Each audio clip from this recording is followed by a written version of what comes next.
भौतिक विज्ञान मापन का विज्ञान है, मेजरमेंट का विज्ञान है। तो हमारी मेजरमेंट एक्यूरेट हो, हम मेजरमेंट एकदम सही से कर सकें, इसलिए हम फिजिक्स में क्या करते हैं, आंकिक प्रश्नों को हल करते हैं, न्यूमेरिकल्स को सॉल्व करते हैं, जिससे हमारी जो मेजरमेंट है वो किसी भौतिक राशि का मापन आदि हम एकदम एक्यूरेट करना सीख सकें। तो आइए, जो हमारे न्यूमेरिकल चल रहे थे वैद्युत चालन चैप्टर से, तो उसी में आगे कुछ और न्यूमेरिकल्स आज देखते हैं। तो देखिए, एक न्यूमेरिकल हमारा है कि देखिए आज क्वेश्चन फर्स्ट कि यदि एक तार की लंबाई को खींचकर n गुना कर दिया जाए तब उसका प्रतिरोध कितने गुना हो जाएगा। एक तार है हमारे पास, उसको हम खींच करके उसकी लंबाई जो है वो कितनी कर दें, n गुनी कर दें, तब उसका जो प्रतिरोध है वो पहले की अपेक्षा कितना हो जाएगा। तो देखिए, तार है माना, तार की प्रारंभिक लंबाई L बार अनुप्रस्थ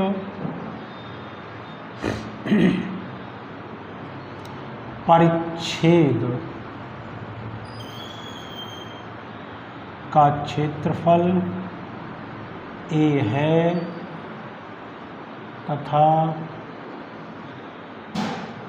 खींचने के बाद ये मान क्रमशः L डैश व E डैश हो जाते हैं। तब देख, खींचने से पहले तार का आयतन और खींचने के बाद तार का आयतन बराबर होगा।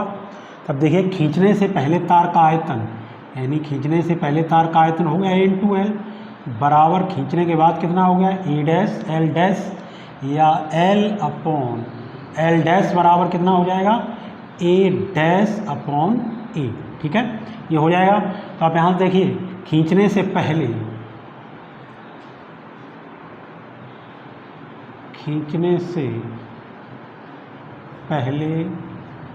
तार का प्रतिरोध, खींचने से पहले तार का प्रतिरोध R बराबर कितना होगा, रो इंटू L बटे A, समीकरण नंबर 1।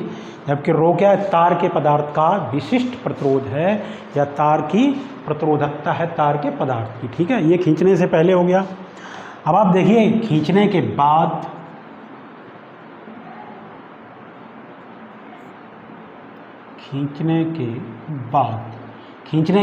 प्रतिरोध कितना हो जाएगा, R डैश बराबर rho into L dash upon A dash, question 2। ठीक है, खींचने के बाद ये इतना प्रतिरोध हो गया। अब देखिए, समीकरण 2 में समीकरण 1 से भाग कर देंगे तो कितना हो जाएगा आपका, समीकरण 2 में समीकरण 1 से भाग देने पर, जब भाग देंगे तो R dash upon R equal, इधर कितना हो जाएगा, rho into L dash upon A dash upon R की वैल्यू कितनी है, rho into L upon A, rho से रो कैंसिल हो जाएगा, R dash upon R equal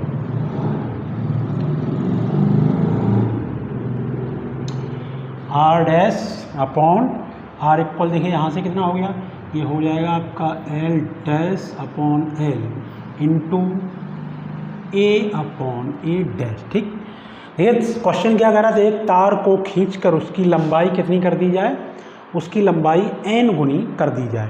तो यहाँ देखिए, वट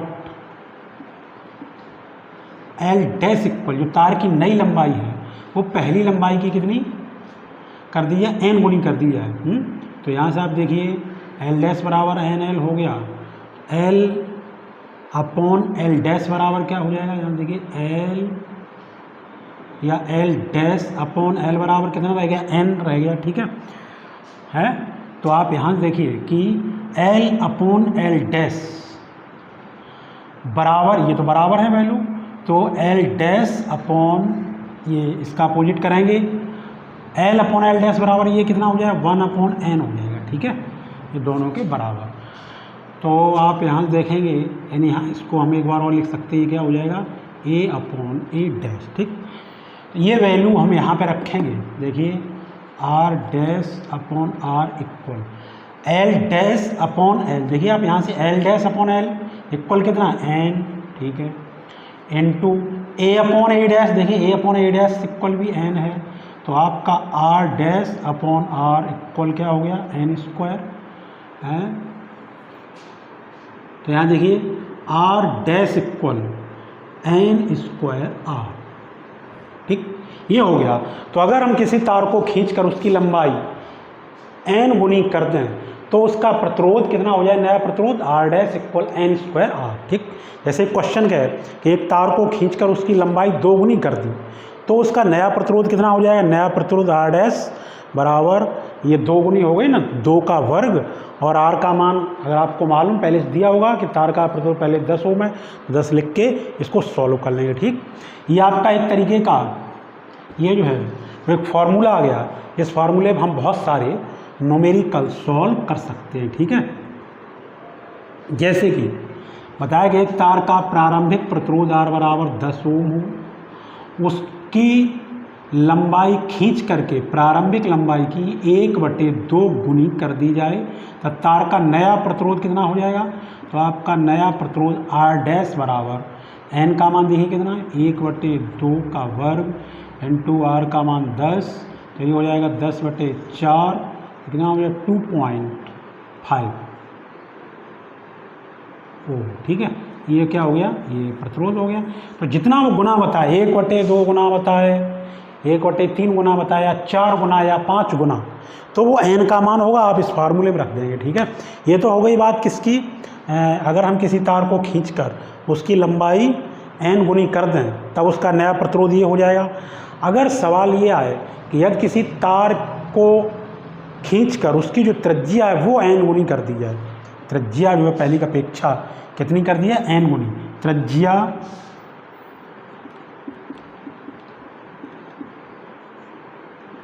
एन गुनी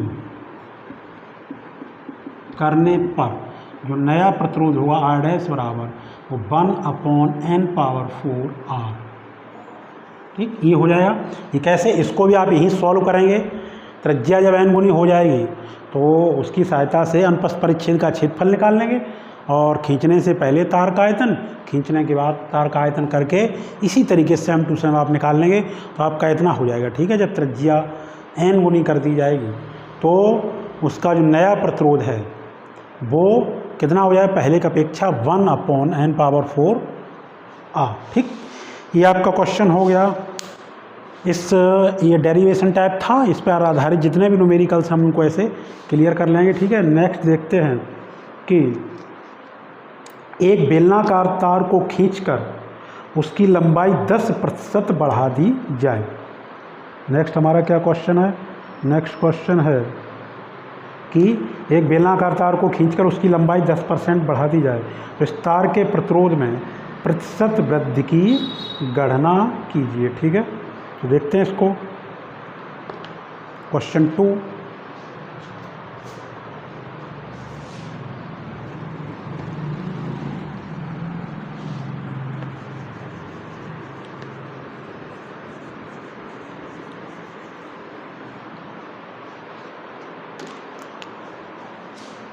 ये मान लेते हैं हम क्वेश्चन 2,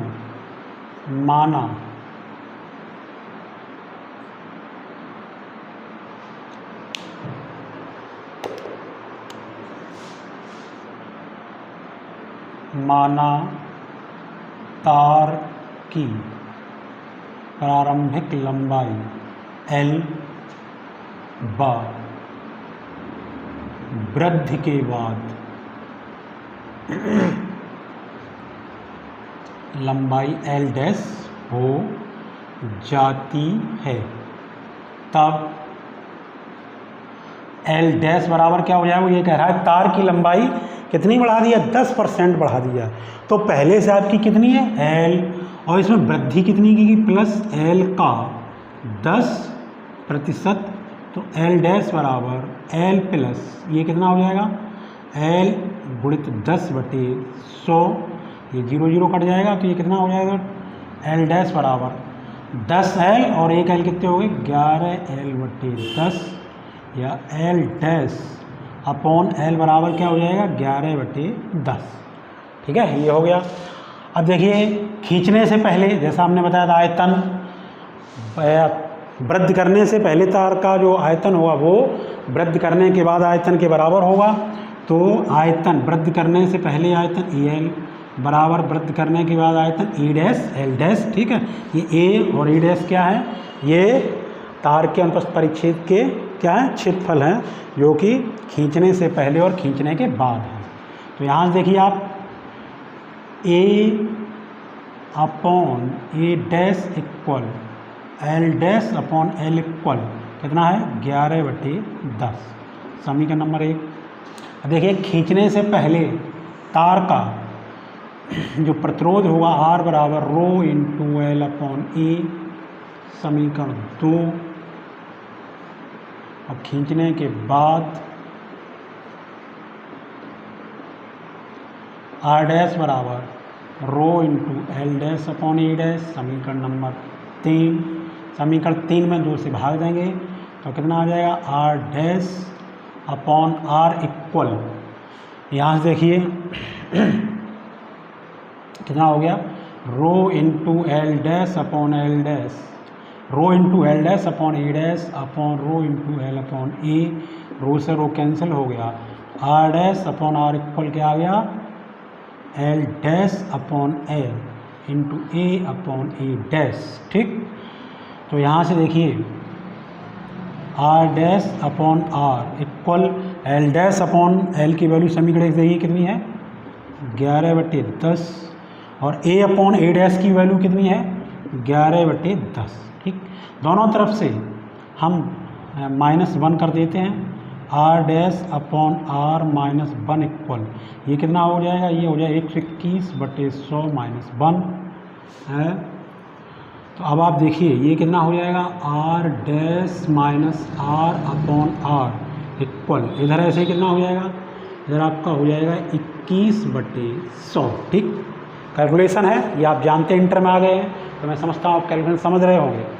ये इतना हो गया, ये क्या हो गया, ये जो है R डैश माइनस R, ये क्या है प्रतिरोध, जो तार का प्रतिरोध है वो वृद्धि करने के बाद है, ये वृद्धि करने से पहले है। बाद वाले में से जब पहला वाला घटाते हैं तो क्या निकल आता है, वृद्धि निकल आती है, और पहले में से जब बाद का घटाते हैं तो कमी निकलती है।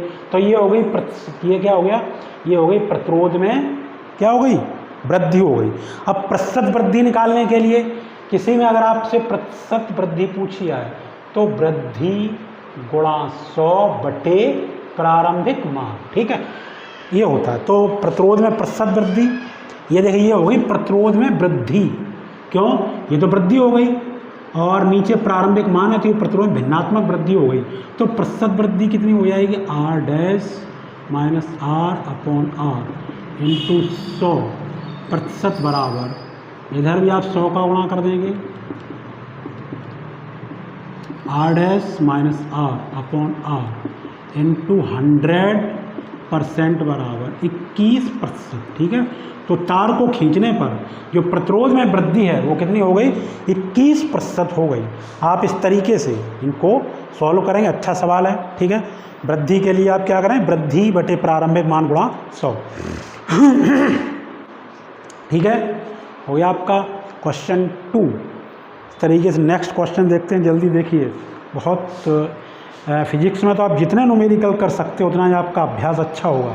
तो मैं आपको कुछ आइडिया दे रहा हूँ, करने आपको ही हैं। किसी प्रॉब्लम के लिए आप मुझे व्हाट्सएप कर सकते हैं, मुझसे व्हाट्सएप करके पूछ सकते हैं। ठीक है, देखिए नेक्स्ट क्वेश्चन है कि किसी फिलामेंट का 100 डिग्री सेल्सियस पर, ये क्वेश्चन है हमारा 3, किसी फिलामेंट का 100 डिग्री सेल्सियस प्रतिरोध 100 ओम तथा 400 डिग्री सेल्सियस पर 200 ओम है। फिलामेंट के प्रतिरोध का ताप गुणांक ज्ञात कीजिए। Given that question 3।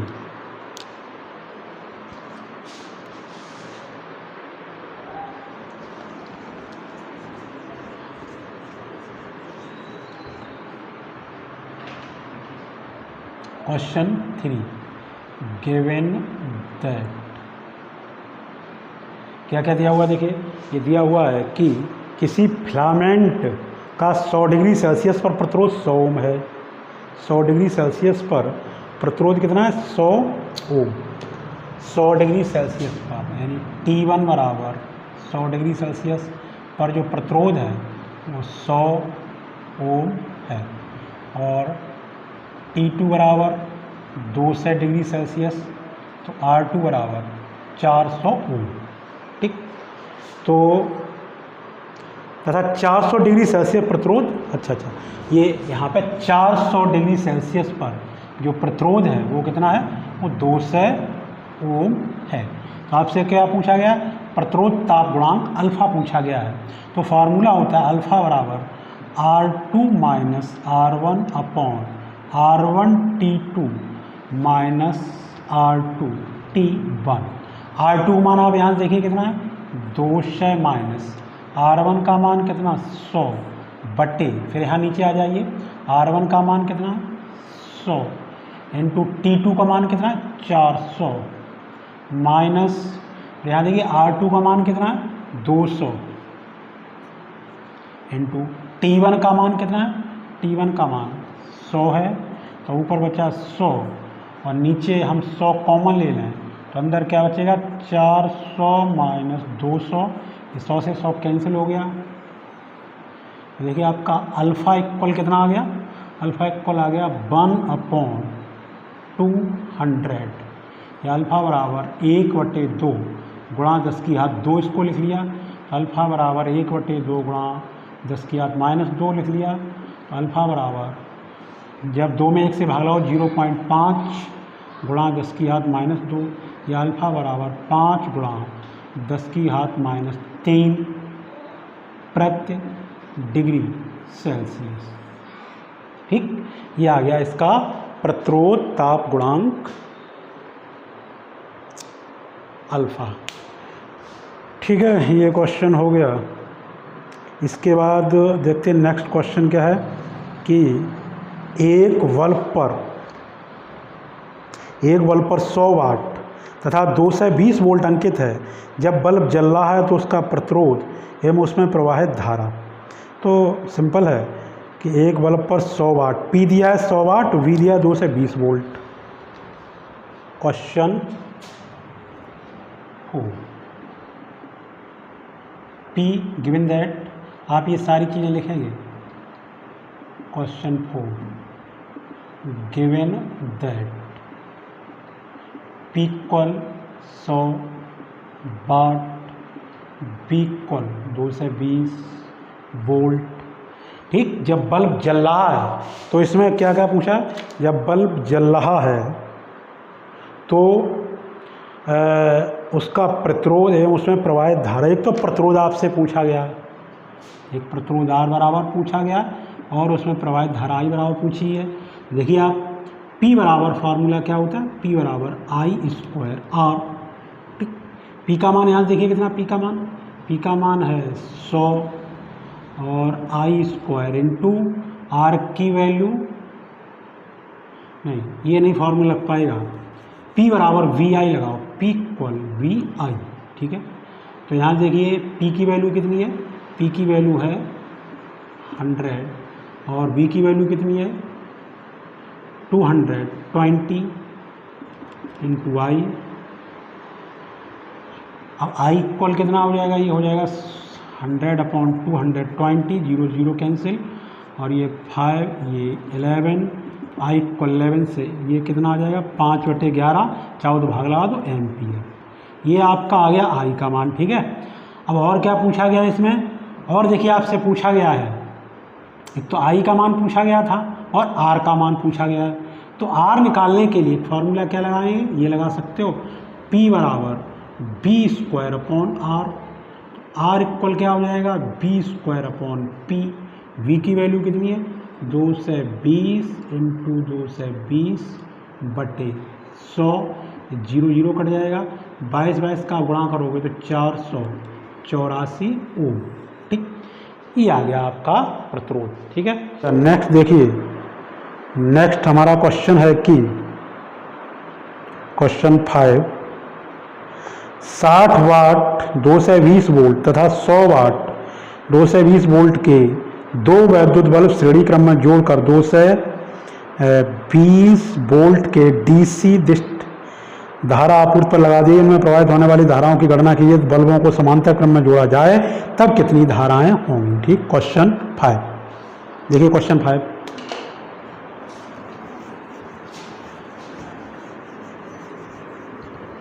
अच्छा सवाल है। क्वेश्चन 5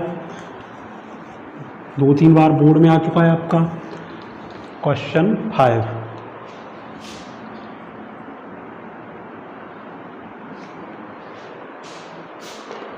क्वेश्चन 5 क्या है? 60 वाट 2 से 20 वोल्ट। देखिए पहले क्या है, P1 बराबर 60 वाट, इस बल्ब की सामर्थ्य 60 वाट है, और B1 बराबर 2 से 20 वोल्ट। 60 वाट 2 से 20 वोल्ट का 100 वाट 2 से 20 वोल्ट। P2 बराबर 100 वाट, B2 बराबर 2 से 20 वोल्ट। ये हमारे पास बल्ब हैं, दो बल्बों को, इस बल्ब को हम 2 से 20 वोल्ट के साथ और इसको भी 2 से 20 वोल्ट के साथ लगा सकते हैं। ठीक है, तो ये दो बल्ब हैं और इनको श्रेणी क्रम में जोड़ा जाता है। तो श्रेणी क्रम में जोड़ा जाएगा तो इसलिए हमें इनका पहले तो प्रतिरोध पता करते हैं। ठीक है, पहले बल्ब का प्रतिरोध, पहले बल्ब का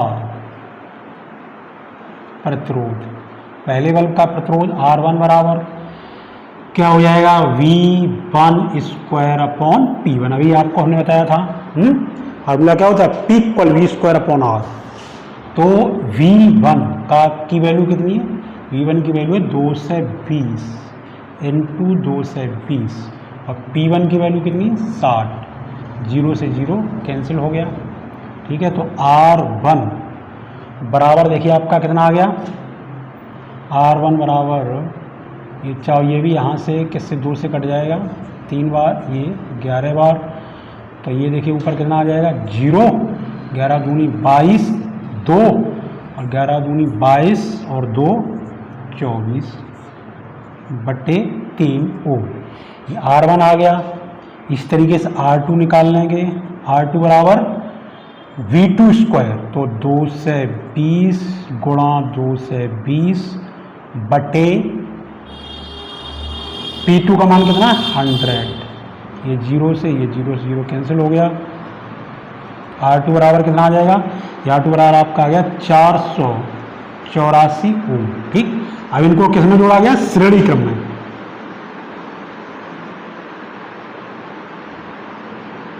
श्रेणी क्रम में तुल्य प्रतिरोध, तुल्य प्रतिरोध श्रेणी क्रम का सूत्र क्या होता है, R equal R1 plus R2। R equal R1 का मान कितना है 2420 बटे 3 प्लस R2 का मान कितना है 484। R बराबर इनका एलसीएम आ गया 3, तो ये हो गया 420 प्लस ये 3 का इसमें गुणा कर दो तो कितना हो जाएगा, 7 12 1 और 8 24 और 1 25 2 और 4 12 और 2 14। R बराबर ये कितना आ जाएगा, ये आ गया 2 और 5 2 7 और 4 4 8 और 2 1 3 बटे 3, इतना आ गया। इनको हमने श्रेणी क्रम में जोड़ दिया। ठीक है, तो इतना कुल प्रतिरोध हो गया। अब वो कह रहा है श्रेणी क्रम में जोड़ करके फिर क्या किया गया, जोड़कर 2 से 20 वोल्ट के डीसी दिष्ट धारा आपूर्ति पर लगा दिया गया है, तो इनमें प्रवाहित होने वाली धाराएं। अब इनको श्रेणी क्रम में जोड़ करके हमने डीसी सोर्स से जोड़ दिया, तो धारा कितनी हो जाएगी, देखिए धारा I बराबर क्या हो जाएगा V अपॉन R। ठीक, तो इस परिपथ में जब दोनों बल्बों को हमने जोड़ दिया तो इस परिपथ में कुल धारा I equal V upon R. V की वैल्यू कितनी है देखिए, कितने वोल्ट से जोड़ा, 2 से 20 वोल्ट से जोड़ा, 2 से 20। इनको कह रहा है कितने से जोड़ दिया था, 2 से 20 से। आर का मान देखिए कितना आया, ये आर का मान आया है 3872/3। तो आई बराबर 2 से 20 गुणा 3/3872। यहाँ पे देखिए निकाल लेते हैं, आई इक्वल 2 से 20 इंटू 3/3872। ये 2 से काटो, 110 हो गया। ये नीचे काटें 2 से 19, और ये 3 बार कटेगा, ये 6 बार कटेगा है। ये 2 से काट दो, ये 3 से कट जाएगा। चलिए 2 से काटते हैं, अभी 2 से काटेंगे कितने बार कटेगा, 9, 1, 6, फिर 1, फिर 8, फिर ऊपर कितना आ जाएगा 55।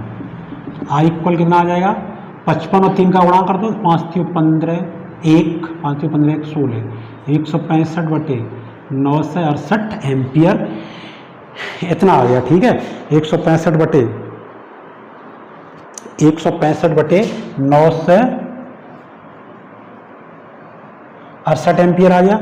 इसको जो हम डिवाइड वगैरह करेंगे तो ये आ जाएगा 0.17 कितना आ जाएगा 0.17 एम्पियर। ये 0.17 एम्पियर आया है।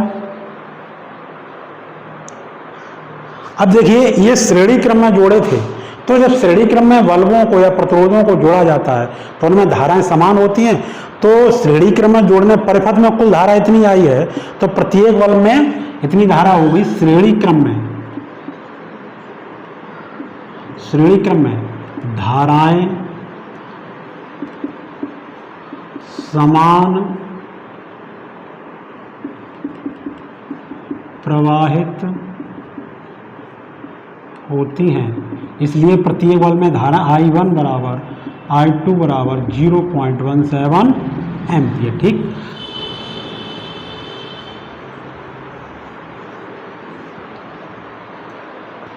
हाँ देखिए, तो श्रेणी क्रम में हमने धारा निकाल ली। अब उसने किस क्रम में पूछेगी हमसे, अब उसने पूछी है समांतर क्रम में धारा। तो समांतर क्रम में पहले जो प्रतिरोध होगा उसमें धारा निकाल लेंगे, जो पहला बल्ब है उसमें धारा निकाल लेंगे, दूसरे बल्ब में धारा निकाल लेंगे। समांतर क्रम में जो विभवांतर होता है वो समान होता है। तो समांतर क्रम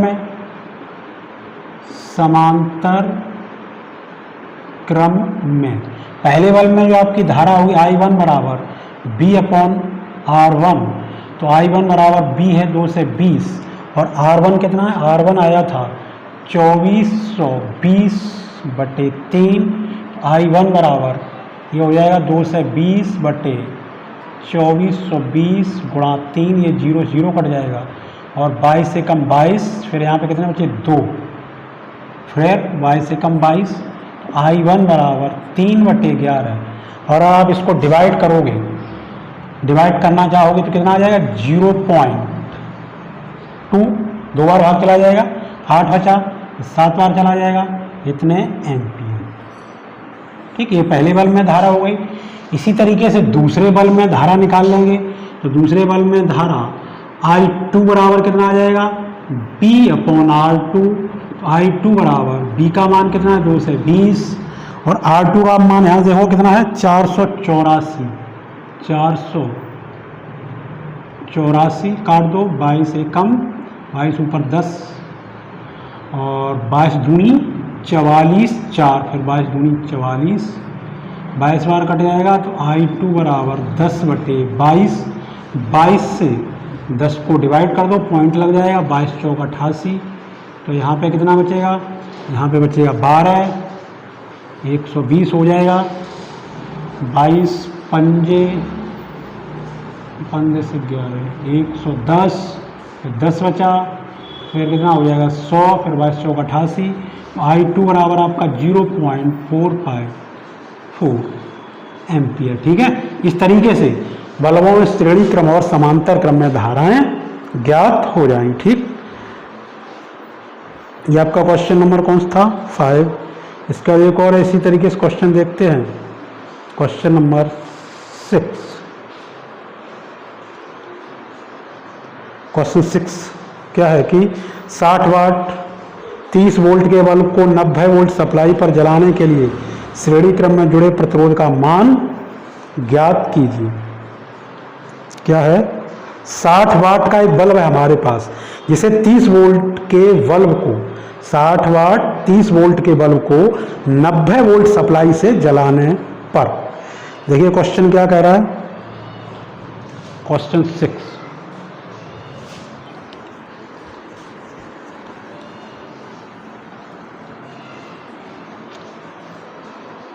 क्वेश्चन 6 60 वाट P बराबर कितना है 60 वाट 30 वोल्ट के एक बल्ब को 60 वाट 30 वोल्ट के बल्ब को 90 वोल्ट सप्लाई पर जलाने के लिए, देखिए ये हमारा जो बल्ब है इसकी पावर कितनी 60 और इसके लिए वोल्टेज सप्लाई वो 30 है। अब हम इसको 90 वोल्टेज सप्लाई यानी इसके लिए जो वोल्टेज है वो कितना लगाना चाहिए 90। आप जानते हो जब ये बल्ब 30 वोल्ट के लिए बना है, 90 वोल्ट अगर लगाओगे तो बल्ब में धारा ज़्यादा प्रवाहित होगी, इससे बल्ब फ्यूज हो जाएगा। इसके लिए हमें क्या करना पड़ेगा, बल्ब के साथ श्रेणी क्रम में एक प्रतिरोध लगाना पड़ेगा। उस श्रेणी क्रम में प्रतिरोध जोड़ने से प्रतिरोध का मान बढ़ जाएगा तो धारा का मान घट जाएगा। तो ये बल्ब जो है, इस बल्ब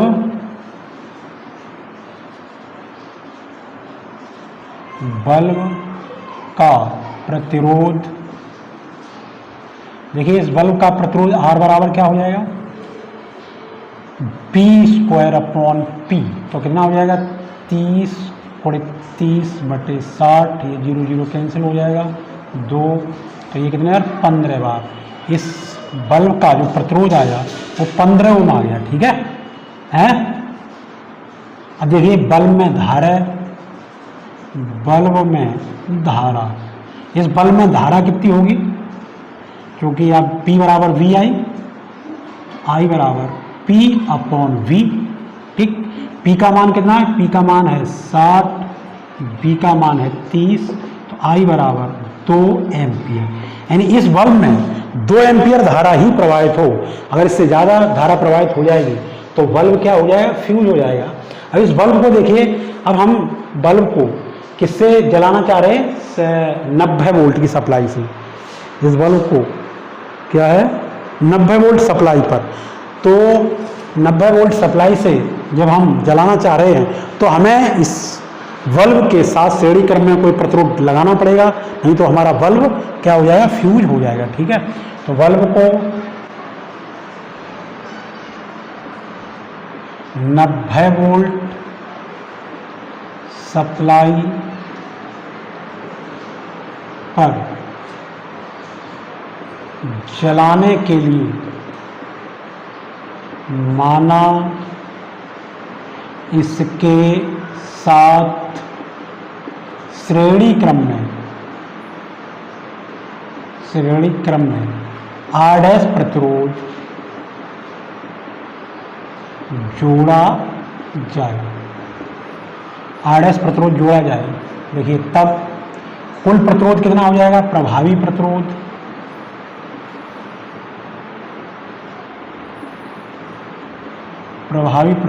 R बराबर, देखिए बल्ब का प्रतिरोध कितना है 15 + R'। श्रेणी क्रम का सूत्र क्या होता है, R बराबर R1 + R2, इतना हो जाएगा, ठीक। तो आप फार्मूला लगाएंगे, V इक्वल फार्मूला क्या होता है IR।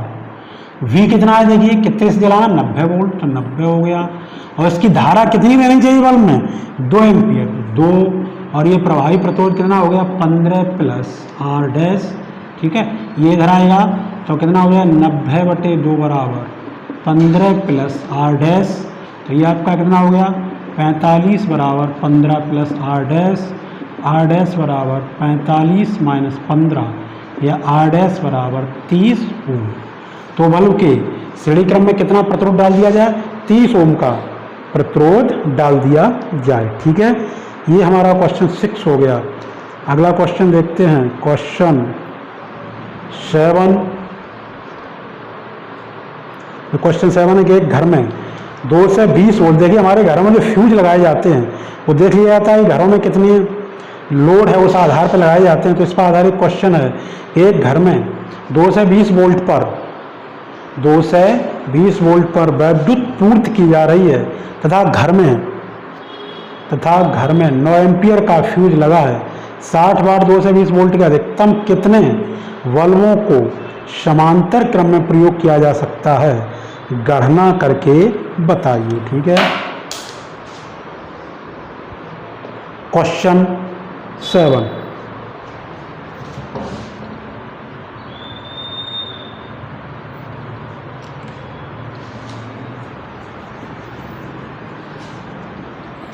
क्वेश्चन 7 देखिए कि एक घर में 2 से 20 वोल्ट पर जो पूर्ति की जा रही है घर में 9 एम्पियर का फ्यूज लगा है, यानी जो अधिकतम धारा प्रवाहित हो आई इक्वल वो कितनी होनी चाहिए, 9 एम्पियर।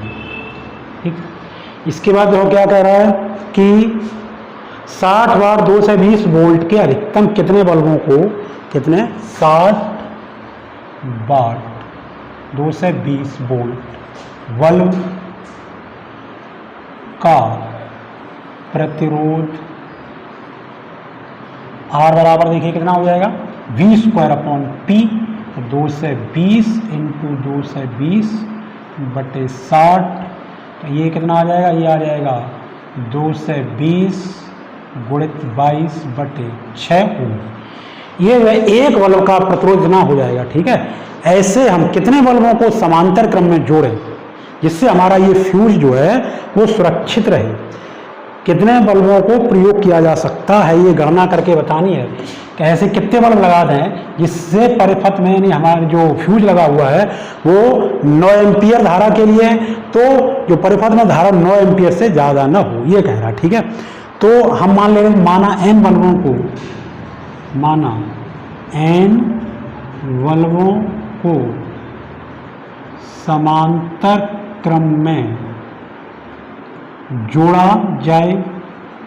जब n बल्बों को समांतर क्रम में जोड़ा जाएगा तो परिपथ का जो प्रभावी प्रतिरोध है, प्रभावी प्रतिरोध R डैश बराबर क्या हो गया, R/N। ये पीछे आपने पढ़ा था जब हमने प्रतिरोधों का श्रेणी क्रम और समांतर क्रम पढ़ा था। अगर R प्रतिरोधों को समांतर क्रम में जोड़ा जाए तो तुल्य प्रतिरोध R डैश बराबर कितना हो जाता, R/N। यहाँ देखिए आप R डैश बराबर R का मान कितना है, 2 से 20 गुणित 22 बटे 6 गुणा n। इतना कुल क्या हो गया, इतना कुल प्रतिरोध हो गया। ठीक है, अब देखिए कि जो सप्लाई है घर में वो कितनी है, 2 से 20 वोल्ट। आप फार्मूला यूज करेंगे नाउ, V=IR डैश से V कितना है, 2 से 20 और I कितना है 9 और R डैश का मान देखिए यहाँ से कितना हो गया, R डैश का मान हो गया है 2 से 20 गुणित 22 बटे 6 गुणा n। 2 से 20 कैंसिल हो गया, ये 3 दूनी 6, 2 से ये कटा तो कितना बचा, 11 बार कट गया, तो ये हो गया 1 बराबर 11 का 3 में गुणा करोगे तो 33 बटे n बराबर 33। इसका मतलब कि हम 33 बल्बों को समांतर क्रम में लगा सकते हैं जिससे हमारा फ्यूज है वो भी सुरक्षित रहेगा। ठीक है, समझ में आया होगा आपके। अच्छा सवाल है, अच्छा क्वेश्चन है। आप सारे क्वेश्चंस को अच्छे से देखिए बोर्ड पे, देखने के बाद फिर आप पुनः इनको क्या करेंगे, अभ्यास, जितना बार बार अभ्यास करेंगे आपके न्यूमेरिकल उतने अच्छे हो जाएंगे। ठीक है, तो अभ्यास करना आपके लिए मस्ट, अभ्यास करना ज़रूरी है। देखिए कुछ क्वेश्चन आपके कार्बन प्रतिरोध पर आधारित हैं। वैसे तो कार्बन प्रतिरोध का जो टॉपिक है वो आपके सिलेबस से निकाल दिया गया है, लेकिन फिर भी चलिए जानकारी के लिए, सीखने के लिए इससे रिलेटेड भी कुछ क्वेश्चन देखते हैं। तो ये क्वेश्चन नंबर हमारा कितना है, ये क्वेश्चन 8 क्या है कि एक कार्बन प्रतिरोध पर क्रम से कत्थई, बैगनी, पीले तथा सुनहरे रंग की 4 पट्टियां हैं।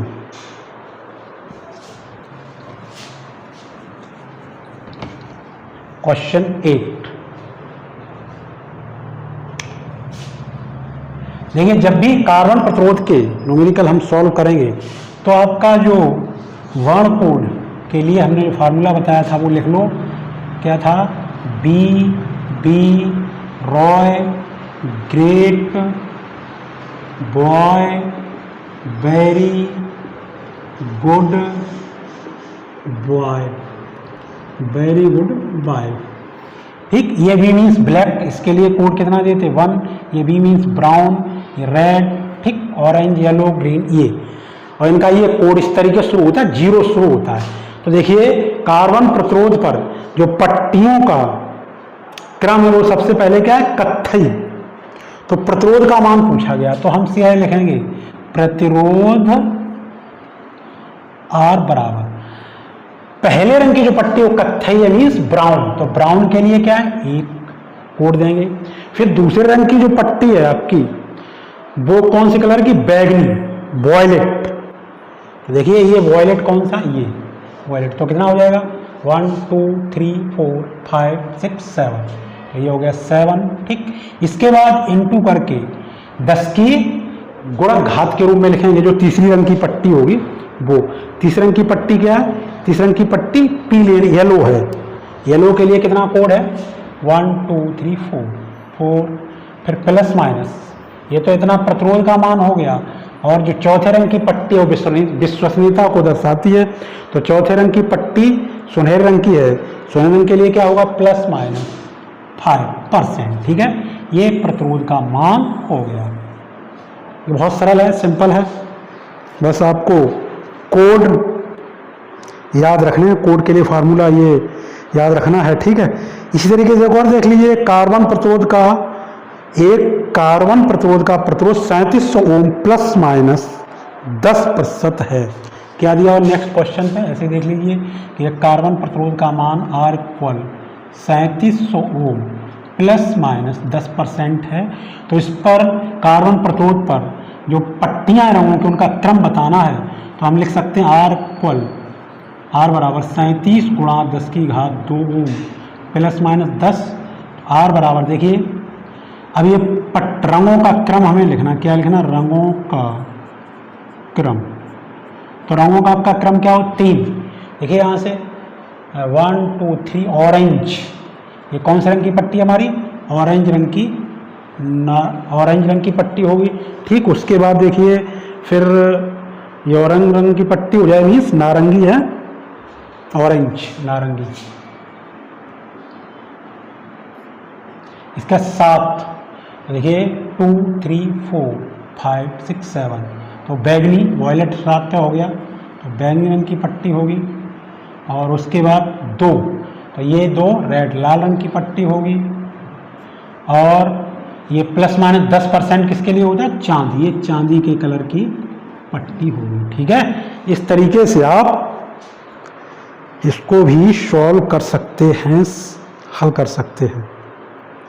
एक और इसमें देख लीजिए कि क्वेश्चन नंबर डालें, चलो ऐसे ही देख लीजिए इस तरीके से। और ही हमारा इसी में क्या न्यूमेरिकल हो सकता है कि कार्बन प्रतिरोध के सिरों पर 50 वोल्ट विभवांतर लगाया जाता है। प्रतिरोध पर प्रथम द्वितीय तृतीय वलयों के रंग क्रम से लाल पीला नारंगी हैं। प्रतिरोध में धारा का मान बताइए। कार्बन प्रतिरोध के सिरों पर कितना वोल्टेज लगाया गया, 50 वोल्ट का विभवांतर लगाया गया है। तो बी इक्वल कितना हो गया 50 वोल्ट। ठीक, अब उसमें जो रंगों का क्रम है उसके आधार पर हम प्रतिरोध का मान निर्धारित करेंगे। तो R बराबर प्रतिरोध R बराबर, देखिए रंगों का क्रम क्या है, रंगों का क्रम है लाल तो रेड के लिए कितना कोड है 2, तो ये हो गया 2। ठीक, इसके बाद फिर देखो दूसरा रंग, दूसरे रंग की कौन सी पट्टी है, एक तो रेड रंग कलर की हो गई, और रेड के बाद क्या है पीला नारंगी, पीला, तो पीले के लिए येलो 2 3 4 इनटू 10 टू रेज, नारंगी ऑरेंज के लिए कितना हो जाएगा, देखिए 0 1 2 3 हो गया ऑरेंज के लिए 3, ये हो गया इतना ओम है। तो इसमें धारा पूछी, धारा I बराबर क्वेश्चन मार्क, फार्मूला लगाए I equal B upon R, V का मान देखिए कितना है, V का मान है 50 और R का मान कितना है 24 गुणा 10 की घात 3। तो ये 2 से काट दिए, यहाँ 12 आ गया, यहाँ पर कितना आ गया 25। I बराबर 25/12 गुणा 10 की घात -3। 12 दूनी 24, पॉइंट लग जाएगा, 1 बचेगा, फिर 0 लग जाएगा, 100 हो जाएंगे, 8 बार चला जाएगा, 2.08 गुणा 10 की घात -3 एम्पियर। ठीक है, इतनी धारा इसमें प्रवाहित होगी इस कार्बन प्रतिरोध में। ठीक है, 2.08 इंटू 10⁻³ एम्पियर। ये हमारे क्वेश्चन हो गए। ठीक है, तो आज की क्लास में हम लोग बस इतना ही करेंगे और नेक्स्ट क्लास में कुछ नेक्स्ट और न्यूमेरिकल अच्छे न्यूमेरिकल होंगे, उनको भी सॉल्व करेंगे। ठीक है, ओके।